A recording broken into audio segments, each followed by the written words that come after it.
Welcome back, people, to a new video about a new exciting election in Estonia happening tomorrow this time. I'm not recording it on the same day of the election because that leads to less stress for me. It's the first big election in the EU and one of the only actual tests before the EU elections. These elections that are going to happen in the next few months are going to be very interesting because they're basically going to be repeated a month after. This is kind of a last kind of test for the parties before they go into the EU elections. It's going to be very interesting. So let's get right into it.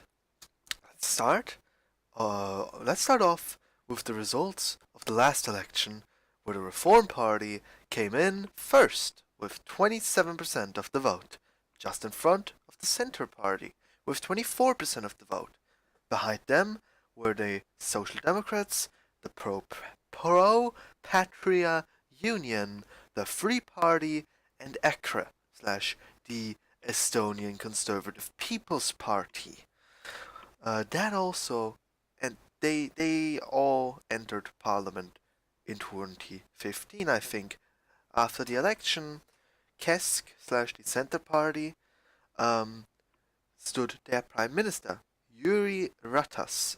I'm not sure if I'm pronouncing this correctly. Any Estonian that watches this, please tell me how to pronounce it.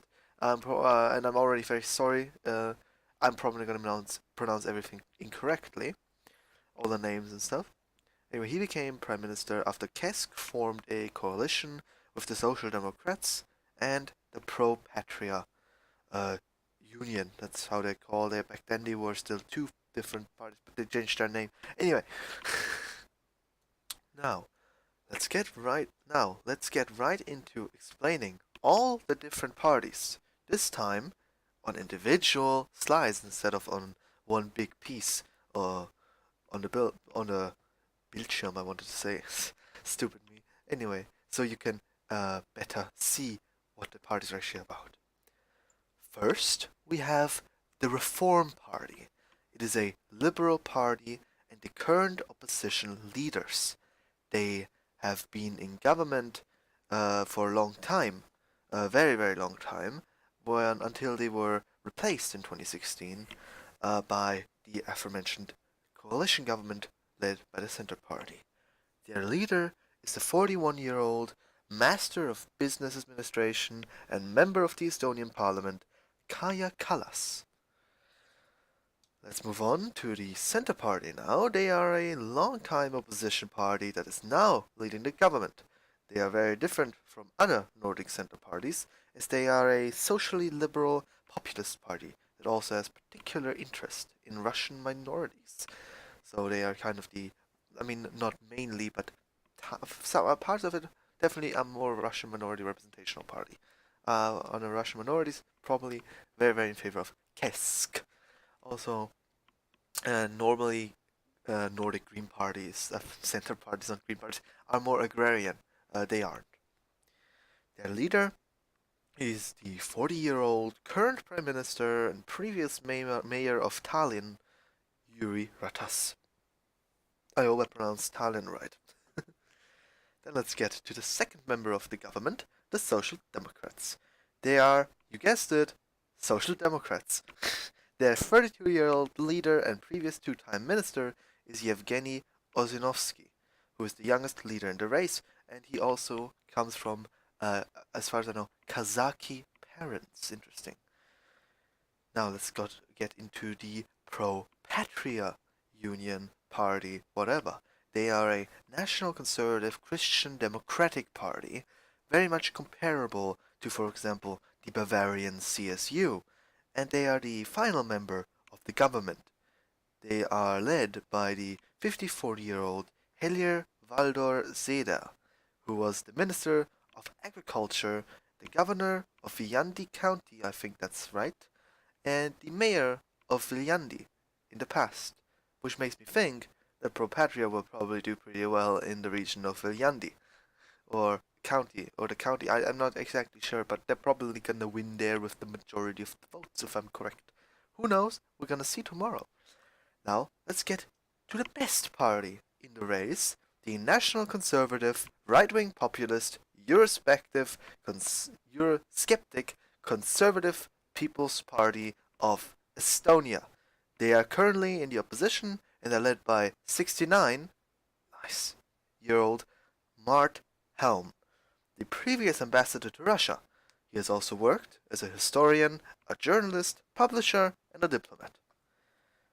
Then, with the last party in parliament, the Estonian Free Party, a liberal conservative opposition party led by 67-year-old Kaul Nurm, or however you pronounce that. I wasn't able to find much information on him. Other non-parliamentary parties include the Estonian Greens, who are Greens, the Technocratic Estonia 200, and the Richness of Life Party, a kind of green party focusing on e-democracy, so online democracy. Now let's get to the polls. So this is how the polls look at the moment. It's a two-way battle between Reform and Centre Party, with ECRA in the past kind of jumping up a bit, but not that much. Their great times are over in the polls. That's generally what happens to right-wing populist parties when it comes to the election. They always kind of do a bit worse in the polls. But I'll talk more about the different parties and the polls in the new predictions segment. I think that it will be a very close election between the Reform and Centre parties, both in the upper 20s. In third, there would most likely be the ECRA, the Conservative People's Party, between 16 and 20%. Behind them will most likely be the Pro-Patria and Social Democrats. Most likely Social Democrats will be ahead. The Pro-Patria will be between 5 and 10%. Social Democrats probably between 9 and 10%. They have basically been very consistent and stagnant in most recent polls. Then Greens and E200 have a chance of getting into parliament. The Richness of Life Party, not really, they're constantly grouped in other. So also the EVA, the Free Party, they have fallen quite a bit from last election. They will most likely not make it into parliament any longer. But the definitely possible coalitions, there are none. The current government could be anywhere between 38 and 50% of the vote, and probably more of percent of the seats, as not all parties will enter parliament. So I'm not sure if a continuation of the current government would be possible. If it isn't possible, in my opinion, there are two different coalitions that I could see just by looking at the parties like this, because I'm not Estonian, I don't know too much about the parties except what I've read, and based on their policies and standpoints, I could see possibly a Centre Party, Conservative People's Party, Pro-Patria coalition. They would probably be between 45 and 60% of the vote, so that would most likely be the safest coalition when it comes to having a good majority. And then maybe possible could also be a Reform Party, Social Democrats, E200 and EVA coalition. Only if E200 and EVA entered the parliament again, which both could maybe, but probably won't. Yeah, E200 has a good chance, but the Free Party, not really. Well, that's all for this video. I hope I was able to inform you. If you want to see more, click on the linked video. And don't forget to like and subscribe. I hope you enjoyed. I'll see you guys in the next video.